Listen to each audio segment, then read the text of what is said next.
Well, hey, everybody, welcome back. Here we are again. Hi, and we're here with Aimee and Aimee. God, I'm always going to do that. It's because of how it's No spelled. problem.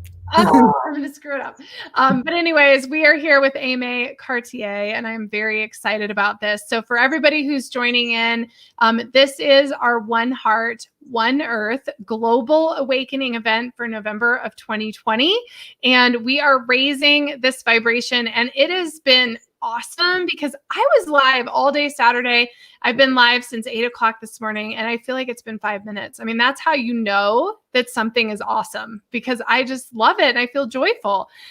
So Aimee, welcome back. Thank you. It's such a pleasure to be here. I'm looking forward to it. Oh God, I just love your energy. It's interesting to me. I have this little tiny group of, psychics and clairvoyants that I love so much. I mean, I have a big group, but there's this little tiny group that have this like the most compassionate, warm energy. And you're one of those people. You just have this really incredible, warm, compassionate energy. So I'm happy to have you here this afternoon, and everybody who's joining in, fill out questions, comments. We love it.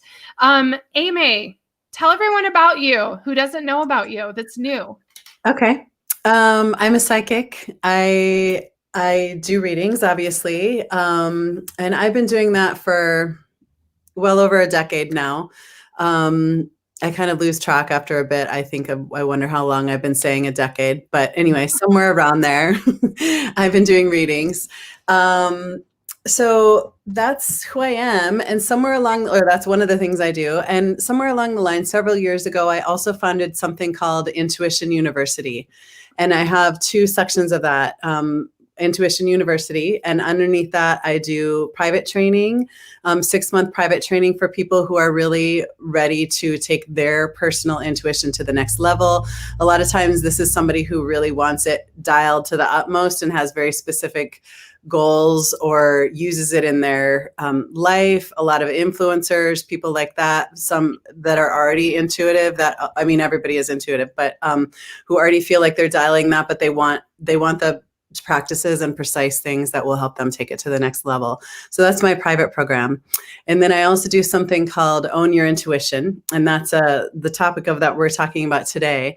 But this class I teach once a year. It's a 7-month program, and it's totally about owning your intuition. And I teach in it all the practices that I use to keep mine honed and sharp. I teach everything that I use and know in order to use this really powerful resource that every single one of us has, is the way that it feels to me.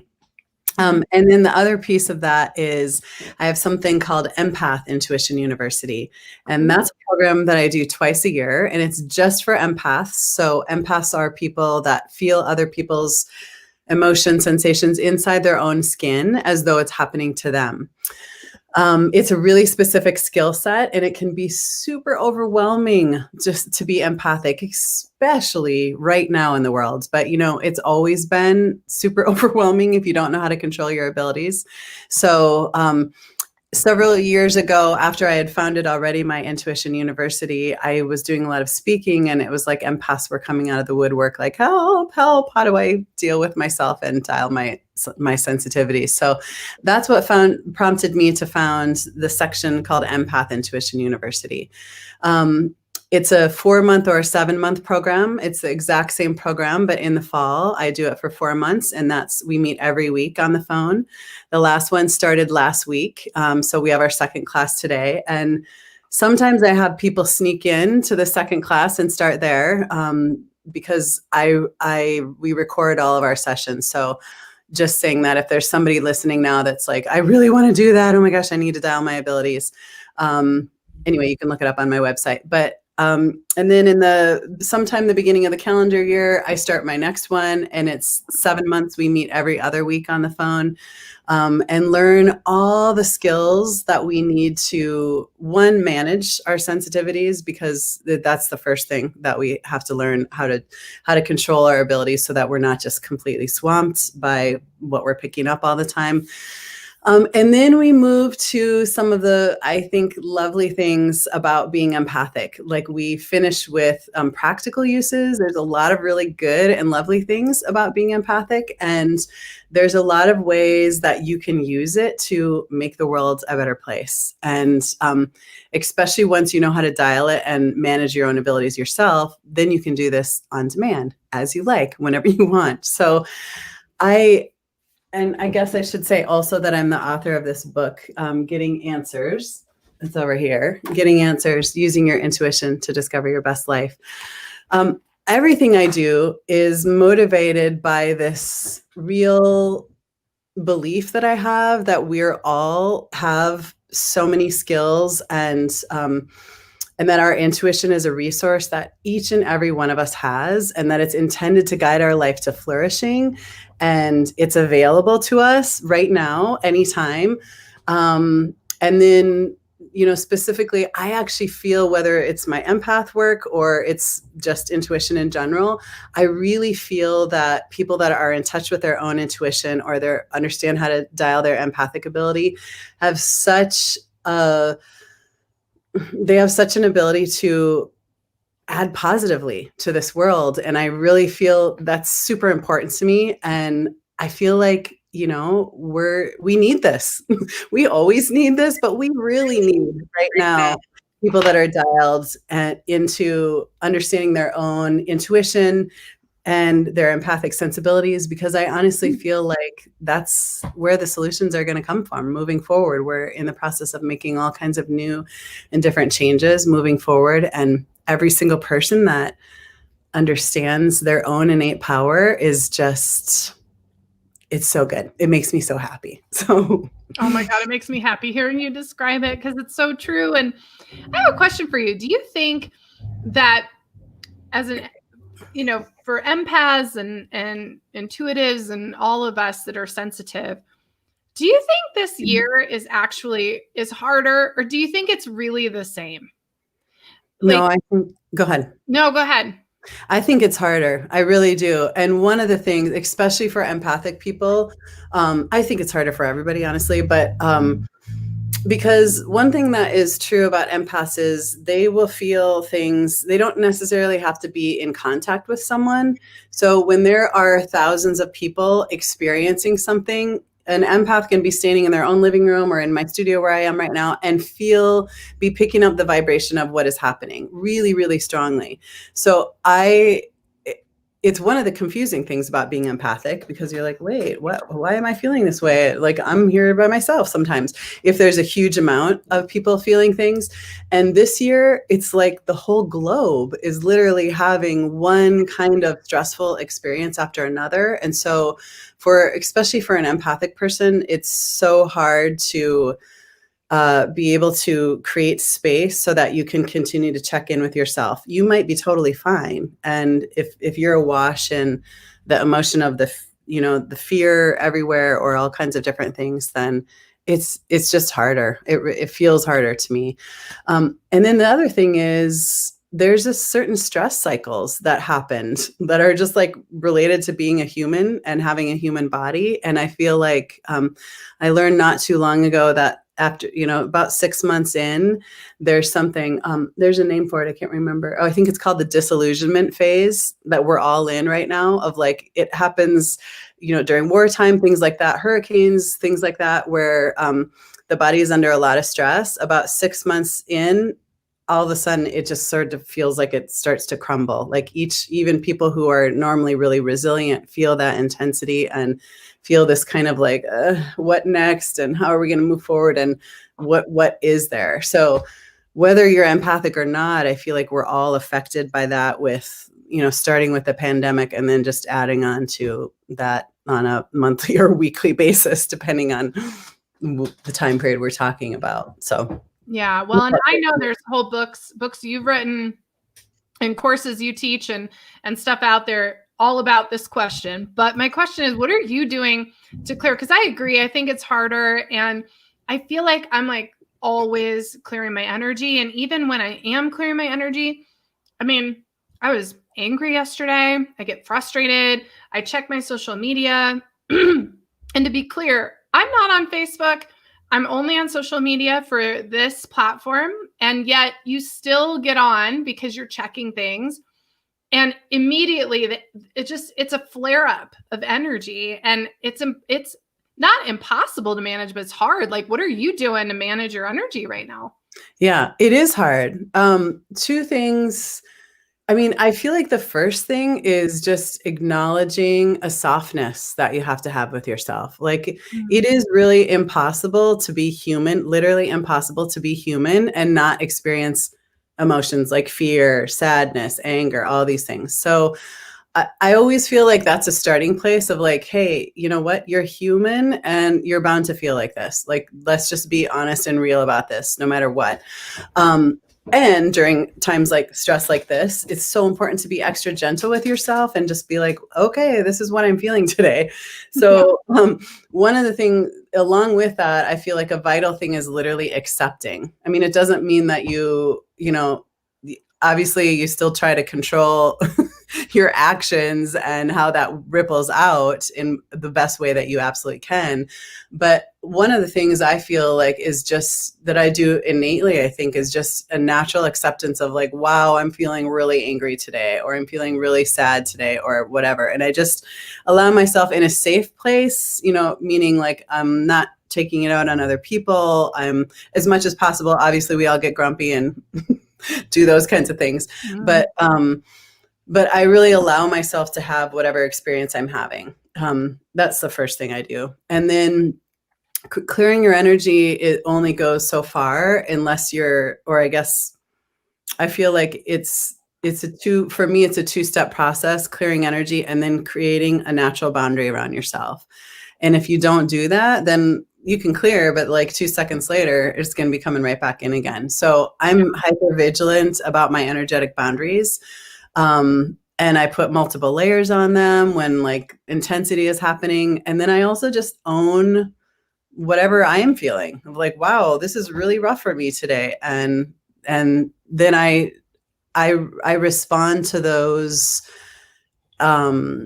precisely like, what do I need then right now? Like if I'm feeling like this right now, like one of my go-tos is I need to be texting my acupuncturist and get on her table soon because I need some extra support right now, or I need to be taking a bath, or something that I've been doing a lot in the last several months is like something I noticed that I crave is at night, like having everything dark except for maybe my salt lamp, and like just sitting in my living room with that kind of experience where everything is turned off. It's like I'm just able to, it's not so much energetic chaos or whatever. It's like calming and soothing and kind of helps me like pull in here and then really focus inward, which I find is actually usually, you know, pretty good. I'm like, I just allow my mind to wander, allow it to make connections. I sometimes when I'm doing this, I'm not even having something there. Like I'm not writing or reading or knitting is something I like to do in the evenings.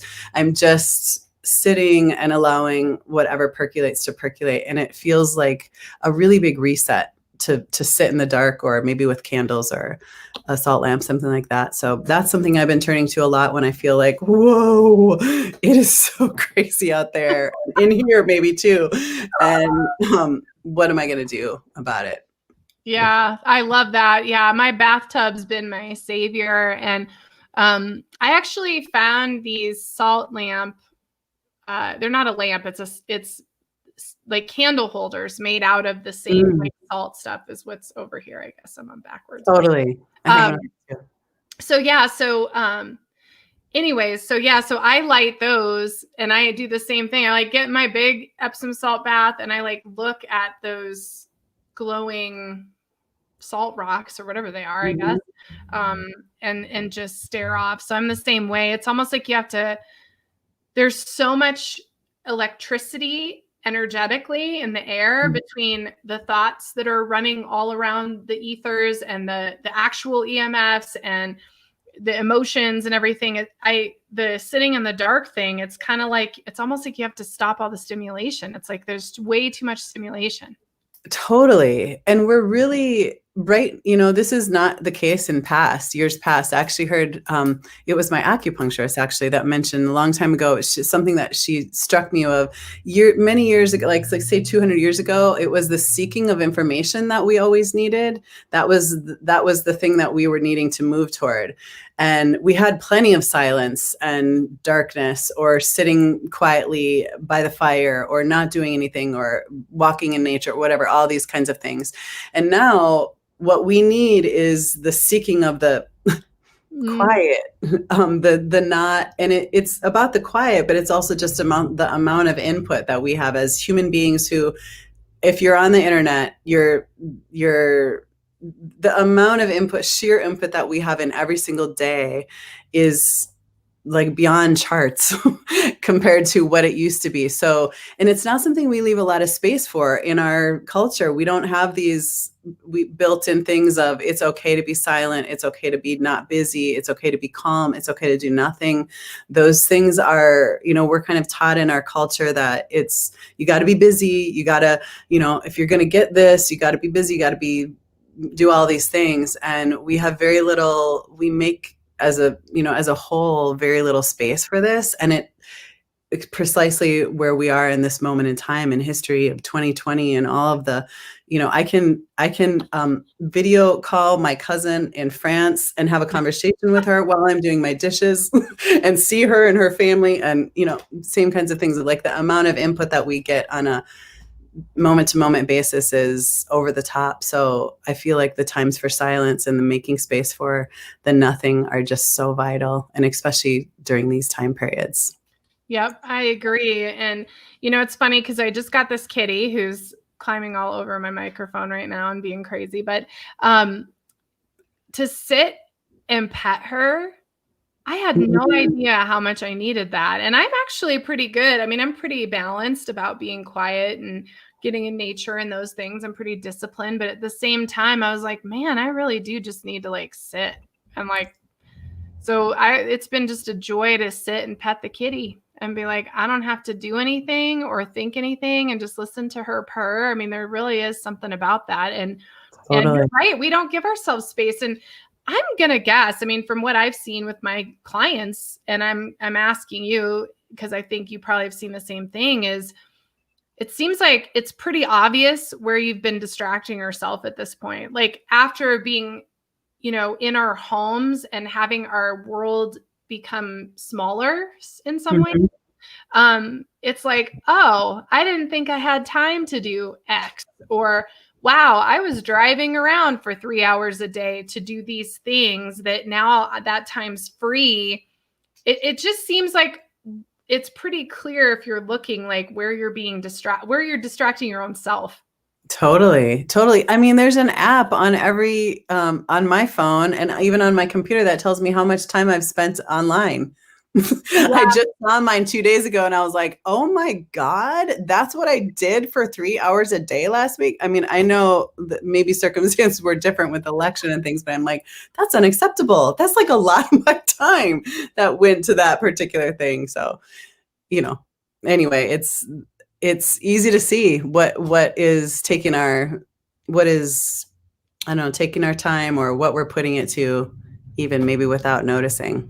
Yep, it's so true. It's easy to get sucked in. And that's one of my questions. So we're talking about owning your intuition. And I really feel like this is a whole lesson. This being the narrative, the mainstream media, all this stuff is really a lesson in learning to listen to your own intuition and not what other people are telling you, no matter what part of the narrative they're part of, because it's easy to get sucked into all of it. So how do we do it? How do people do it? I mean, I know how we do it, but how do we do it? Well, one of the ways that I do that, I learned this early on in my parenting. I think because I was looking into something and I realized it depended on who you were talking to. Like everybody had like 10 bullet points of why this was so vital and you should do this and blah, blah, blah. And the next person had like just as many seemingly as powerful points of this particular thing.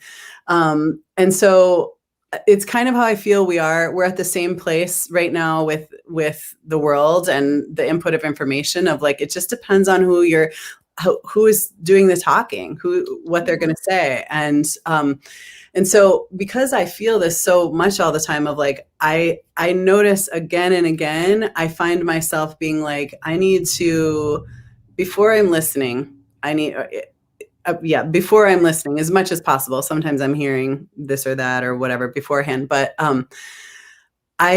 I do this thing of basically just tuning it out and turning it off. So I'm not actually looking at my Facebook or my Instagram or whatever places, or the news, and just check in with myself of like, how do I feel? Like instinctually, what am I leaning toward in this? What do I feel is important about this moment that we're experiencing, about what my actions should be?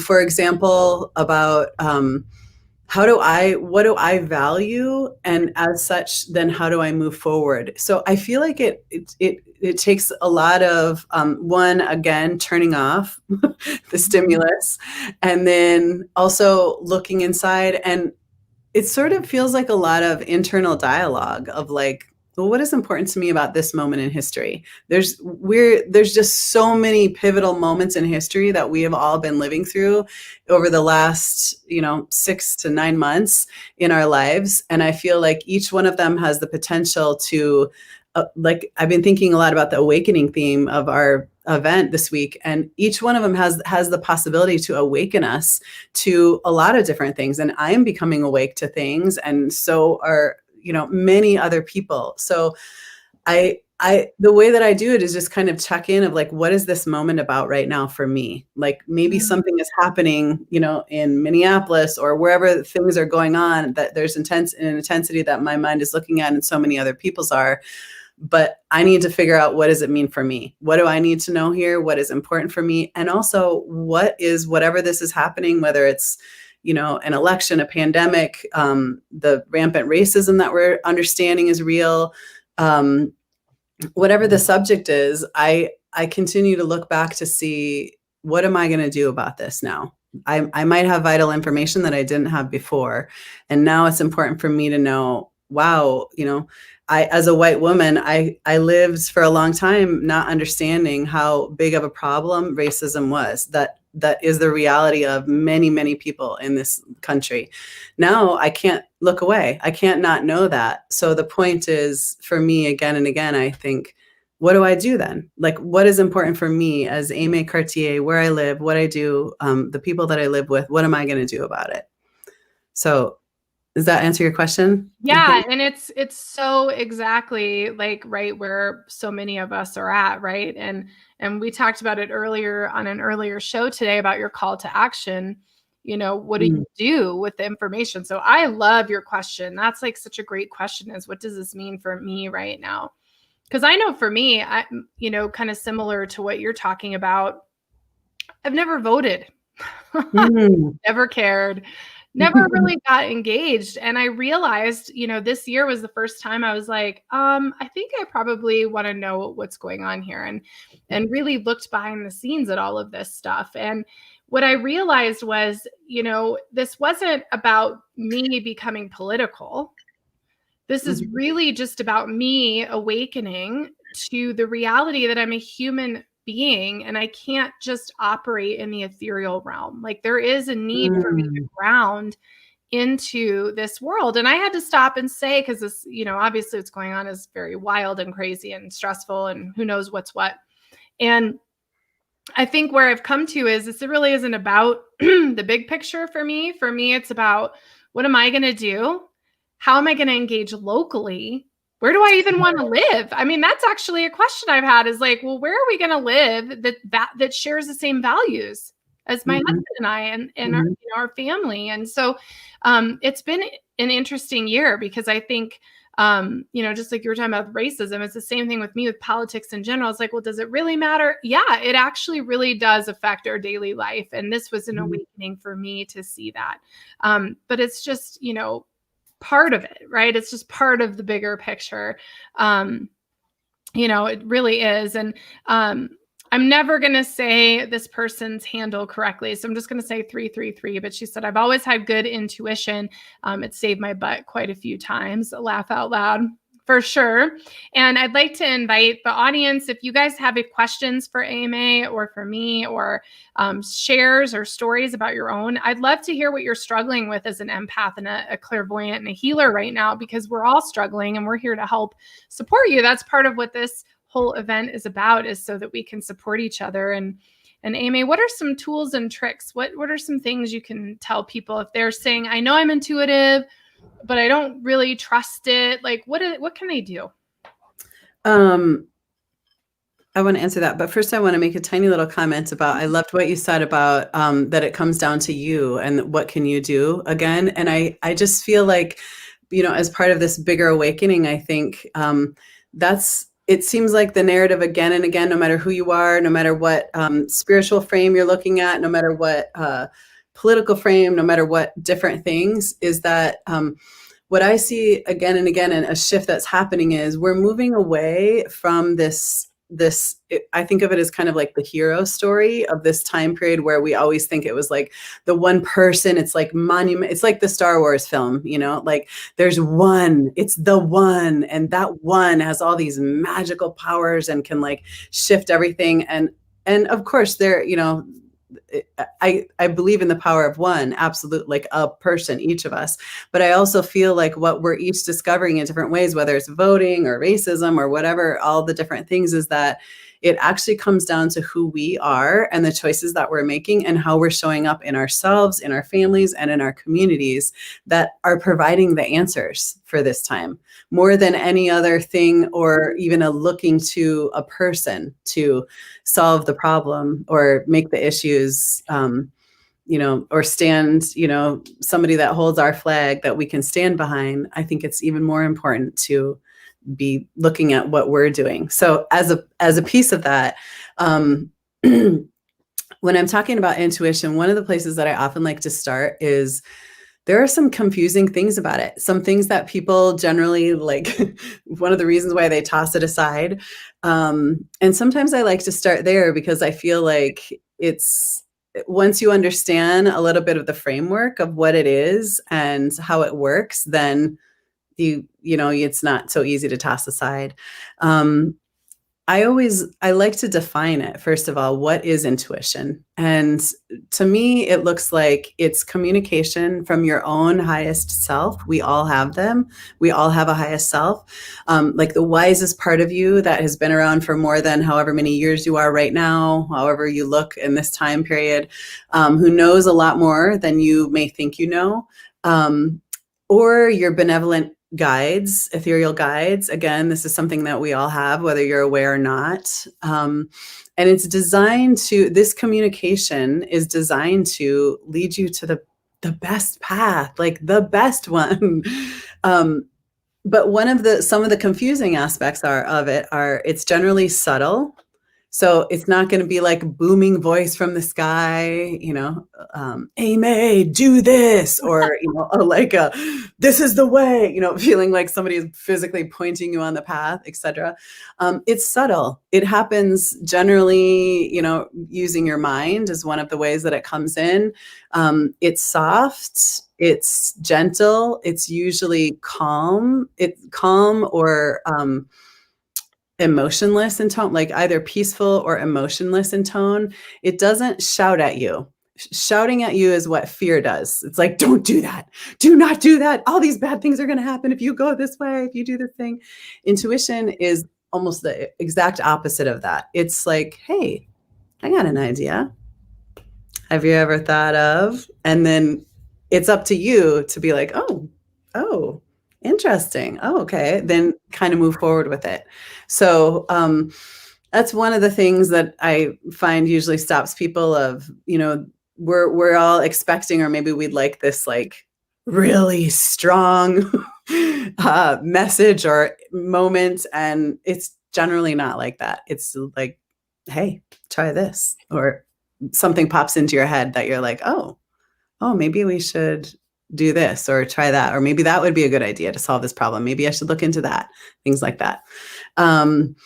Another one of its tricky things for people is it almost always shows you the next step, not the whole picture. So one of my favorite examples of that happened many years ago now when I moved to where I live. I live on an island. I didn't know anybody. I just had this internal like, wow, I need to go there. I feel drawn there. I feel called there.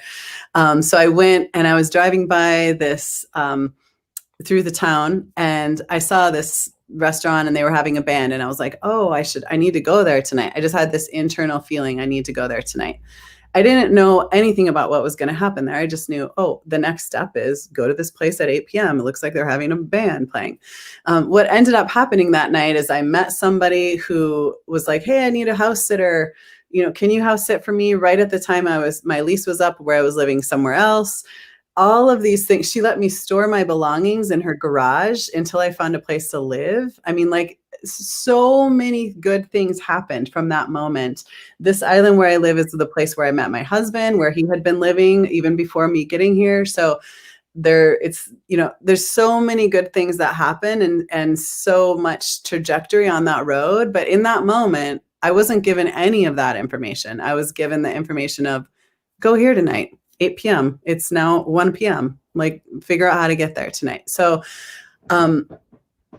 I would just I think it's important to know that that's generally how your intuition is going to talk to you. For the majority of time, it's giving you what to do next. And it's not always telling you why. And sometimes you don't even know for years. I mean, there have been things in my life and my clients and students' life that you don't even know for years why that was so vital. And all of a sudden, 15 years later, you're like, oh my gosh, thank God I did that training and now know all of this and this and this and that, because it is perfect for who I am right now and what is needed for this moment. So that's some of I want to give space for if you have any questions, Lisa, or if anyone else does as well, if there's something specific you want to know. Well, I love what you said, because I think I've been on a tangent this week about things are just not simply fantastical like that. So what you're saying is that it's often like you don't do a past life regression and become the Queen of England. Like, you're usually like some kind of like Joe Schmo in a hut or something. I mean, it's never what you think it's going to be. And I think that's the same for the narratives out there. I think it's the same for exactly what you're saying. So I'm on your bus. I mean, you are speaking my language, because it's usually very subtle. It's never very, I mean, I shouldn't say it's never. Sometimes it's really loud. Like Saturday, the whole power went out in my house right when they announced that Biden is president-elect. Everything shut down, literally the whole house. No phone, no computer. And that went on for about 10 minutes and then it came back on. That's not very subtle. And, I've sat with that or whatever, but like Spirit was making a point to make a point of that moment, And so I just think, whatever it is, sometimes it's fantastical or big, but it's usually very subtle. It's usually like a little thing of like, oh, I need to go do this thing, just like you're saying. So I love what you're saying, Totally. So true. I wanted to have you take a little bit of time. You have a presenter page. So just so everybody knows, you can find Aimee's page up on oneheartoneearth.net. And I know you have an offering, a presentation, all that. Do you want to share anything about any of those things?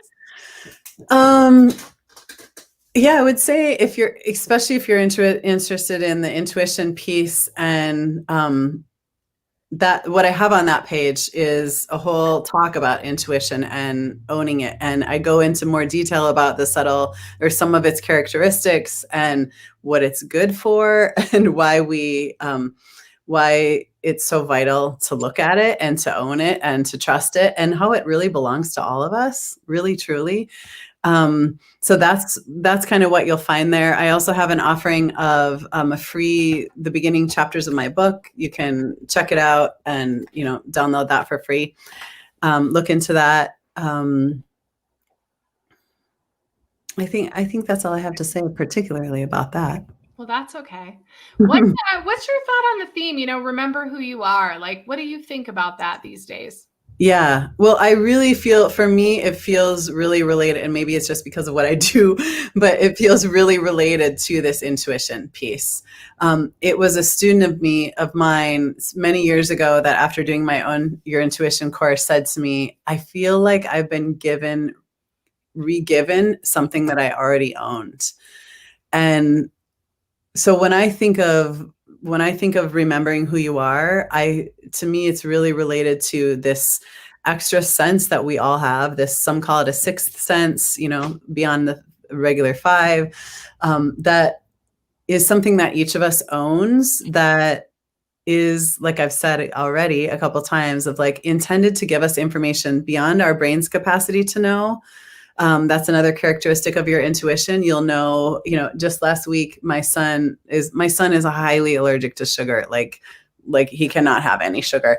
And he was over at a friend's. All of a sudden I was like, oh my gosh, I got to call her right now, the mom right now, and talk about, it's Halloween candy. Like, people have that kind of stuff in their house. And anyway, it turned out that right at that moment, they were visiting the neighbor who was offering my son a candy bar, etc. So it's like, I couldn't have known that. I was literally working in my studio that day, and all of a sudden I was like, I've got to call this thing. But those kinds of things happen for all of us. They're not.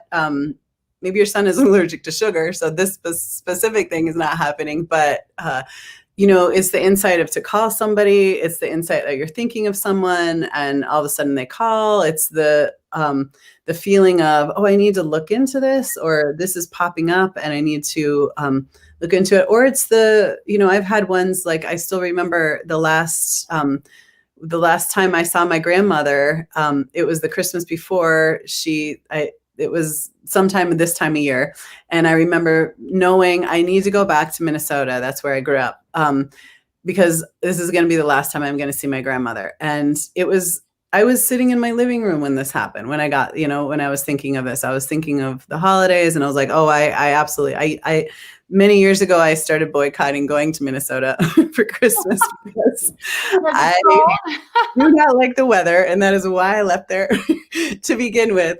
But this year, I was like, well, I really need to go back. And to this day, some of my fondest memories of my grandmother, and that happened during that time together. Like, still the thing that I think of when I think of my grandmother was a result of that visit. So it's this is something everybody has. We all have this. And again, it's subtle, but it's something that it belongs to us, and is helping to guide our lives all the time. It's hard to hear when you're super stressed. So I have to acknowledge that out loud. Again, my students in my Own Your Intuition course last night we met, and some of them were talking about how hard it was to hear their own inner voice last week, because they were experiencing so much stress about what was happening in the election. So I think it's vital to understand that your stress level, the amount of fear and anxiety that you're experiencing, can absolutely, it relates to how well your intuition is working. So when you find yourself in those moments of like, I'm like super distressed because of this is going on, I'm distraught, I'm worried, what's going to happen, all this stuff. I always say to my students that in those situations, the first thing that you're doing is calming your nervous system and calming your body, because you're not going to be able to get information from your own highest good, or it's very hard. I shouldn't say you're not going, because it does occasionally happen, but truly it's a wide open channel when we don't have all the like, oh my God, what's going to happen? This going on in our head. And when we do, it's harder to hear an innate sense that you have, your intuition, which belongs to you. So, we live in these animal bodies, and they cannot be denied. I mean, they are so powerful, and it doesn't matter, how many extra senses that we have outside of them. And we need to pay attention to these animal bodies, because what they are experiencing can really take over. It happens also for women around hormones and your cycle. Like when you start to notice, I've had this happen so many times with my students. I'll be like, tell me, start tracking when you have all those thoughts. They usually have a particular each person has a particular way that they look. The student I'm thinking of hers were like really scarcity. She was like always super worried about, she was a freelancer and she was always worried at this time of the month, like, you know, at a certain time related to her cycle. And I was like, start to pay attention when those things happen, because they can override you. Hormones are like serious in a woman's body. And so anyway, the bigger picture is, even though I do feel like our sixth sense is a part of our human body, and it is also beyond that. It's giving us connection with, like I said, the wisest part of ourselves, the part that has been beyond way longer than Aimee physically has been alive, etc. For each of you. You know, understanding and paying attention to your animal body and what it needs. Like Lisa was just saying right before we get on, I have to get some water and eat before we talk, because this is what my body needs. And that is what your body needs. It needs those things. So I love it. What are your thoughts about 2021? Like, what do you think? What's your advice for people? What are you feeling as we go? We're going to round out this year. We're going to put it behind us. But what do you think? gosh, yes, we'll all be happy to leave 2020 behind, I feel. I actually feel a lot of hope about it, but I would go to the same thing that I started with, more or less, is that I don't feel like the hope is going to come from someone else. I don't feel like it's going to come from the president or the vice president or whatever those things are. I really feel like, you know, this is probably true for all of time, but I really feel like 2021 is going to be made by each of us and the individual actions that we're taking and what it is that we're doing that helps make our world a better place, make our lives easier, make our neighbors' lives easier, show caring and community for the people around each other. One thing I keep really sitting with in this election is the fact that this election was so close.